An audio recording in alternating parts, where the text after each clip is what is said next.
అందరికీ నమస్కారం అండి.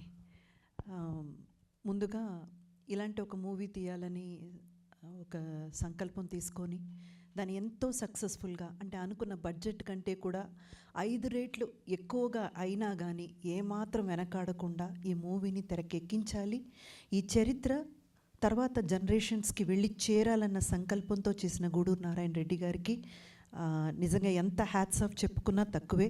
Thank you sir, thank you so much for that. And మా డైరెక్టర్ గారు, అంటే ఇప్పుడు మీరు చూసిన తెర మీద చూసిన ఆ కథ అన్నది ఆయన 10 ఏళ్ల కష్టం అండి.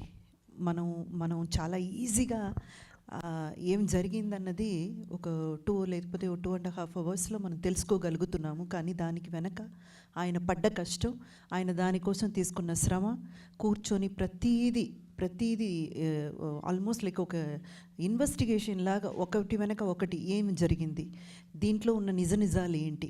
ఎందుకంటే ఎప్పుడైనా ఇలాంటి కథలు ముందు తీసుకొచ్చినప్పుడు ఒక పర్టికులర్ ఏమంటారు వర్గానికి మాత్రమే న్యాయం జరిగేటట్టు చూపించకూడదు.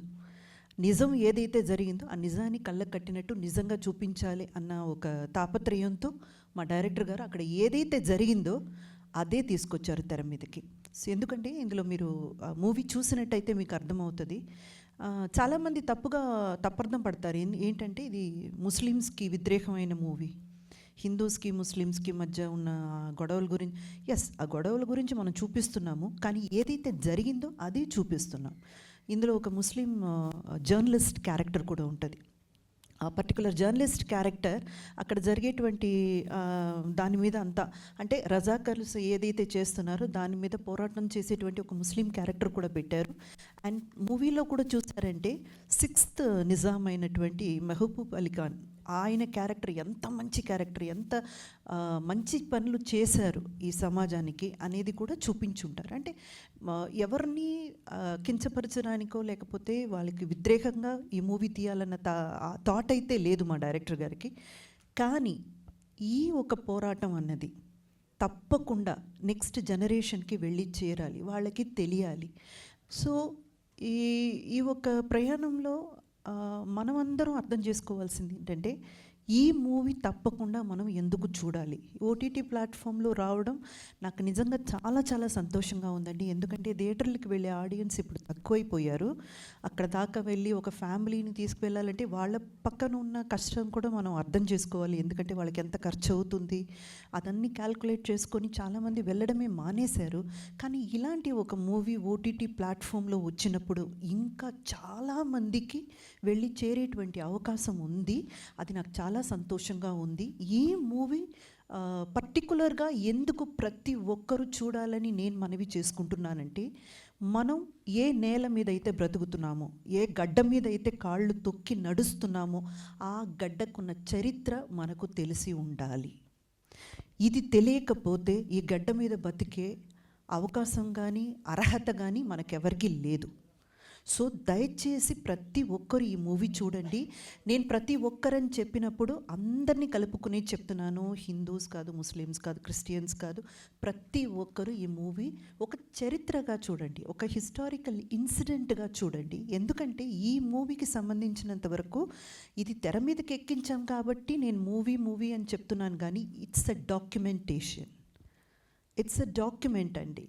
ఎప్పటికైనా తెలంగాణ గురించి, తెలంగాణలో జరిగిన పోరాటం గురించి, నిజాంలకి రజాకర్స్ గురించి ఎవరైనా ఏదైనా తెలుసుకోవాలి అని అనుకుంటే ఈ మూవీ చూస్తే చాలు. మీకు ప్రతి నువాన్సెస్ని మా డైరెక్టర్ గారు చాలా చాలా క్లిష్టంగా కూర్చొని ఇక్కడ తీర్చిదిద్దారనమాట. ఈ మూవీ చూస్తే సరిపోతుంది. అందుకని మీరు ప్రతి ఒక్కరూ తప్పకుండా ఈ మూవీని ఓటీటీలో చూడాలని నేను మళ్ళీ రిక్వెస్ట్ చేస్తున్నాను. అండ్ ఆహా వాళ్ళకి ప్రత్యేకంగా నా ధన్యవాదాలు, ఈ మూవీని తీసుకొని ఓటీటీలో రిలీజ్ చేయడం. అండ్ నాకు సంబంధించినంత వరకు ప్రమోషన్స్లో కానివ్వండి, ఈ మూవీ రిలీజ్ అయినప్పుడు కానివ్వండి, ప్రతి ఒక్క ఇంటర్వ్యూలో కానివ్వండి, నాకు నా కెరియర్లో నేను మర్చిపోలేని మెమరబుల్ క్యారెక్టర్ ఏదైనా ఉందంటే అది ఐలమ్మ. ఎందుకంటే అంత గొప్ప క్యారెక్టర్. నన్ను చూడగానే ప్రతి ఒక్కరు చెప్పేది ఏంటంటే మీరు గ్లామర్గా ఉంటారు, మీరు గ్లామరస్ పాత్రలు అంటే హీరోయిన్గా వర్క్ చేసినప్పుడు కూడా గ్లామర్ హీరోయిన్ కిందే గుర్తించారు, గ్లామర్ పాత్రలు చేశాను. ఆ తర్వాత కథా పాత్రలు మంచి కథకి సంబంధించిన నాయకిగా నేను చేసినా కూడా నన్ను అందంగా ఉంటారని ఆ ఒక్క కోణంలోనే చూశారు. కానీ నిజంగా నాకు అర్థం కానిది ఏంటంటే ఈ ఐలమ్మ క్యారెక్టర్లో ఇంత గ్లామరస్గా అంటే ఒక వ్యవసాయం చేసి బ్రతికే ఒక కూలి పనిచేసే ఒక ఆడదిగా డైరెక్టర్ గారు నన్ను ఎలా ఆలోచించారు, ఆ డైమెన్షన్లో ఎలా నన్ను తీసుకురావాలని ఆయనకు ఐడియా ఎలా వచ్చిందో నిజంగా నేను రుణపడి ఉంటాను సత్యనారాయణ గారు. ఎందుకంటే అలాంటి ఒక పాత్ర ఏ ఆర్టిస్ట్కైనా ఒక వరం అంతే.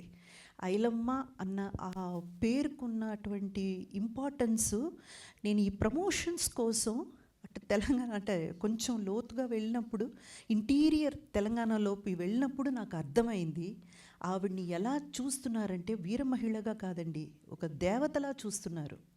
అంత గొప్ప పేరు ప్రఖ్యాతి ఉన్న ఒక క్యారెక్టర్ని నాకిచ్చి నిజంగా నా లైఫ్లో మర్చిపోలేని ఒక మంచి ఒక మూవీ ఇచ్చినందుకు thank you so much producer గారికి, డైరెక్టర్ గారికి. అండ్ ఎప్పటికీ నాకు ఒక మెమరబుల్ క్యారెక్టర్గా ఇది ఉండిపోతుంది. ఈ పర్టికులర్ మూవీకి సంబంధించి మీ అందరి దగ్గర అంటే మీడియా పీపుల్ ఇక్కడ చాలామంది ఉన్నారు, ప్రెస్ అండ్ మీడియా ఉన్నారు, మీ అందరికీ ఒక్క చిన్న మనవి, ఎన్నో విషయాలు మీరు తీసుకెళితే అది సంచలనం సృష్టించింది. ఎన్నో విషయాలు మీరు మనసు పెట్టి ముందుకి తీసుకెళితే అది వైరల్ అయ్యింది. దయచేసి మా మూవీని కూడా ఎంతవరకు నెక్స్ట్ జనరేషన్కి తీసుకెళ్ళగలరో మీ ప్రయత్నం అయితే మీరు పెట్టండి. Thank you so much. Wow!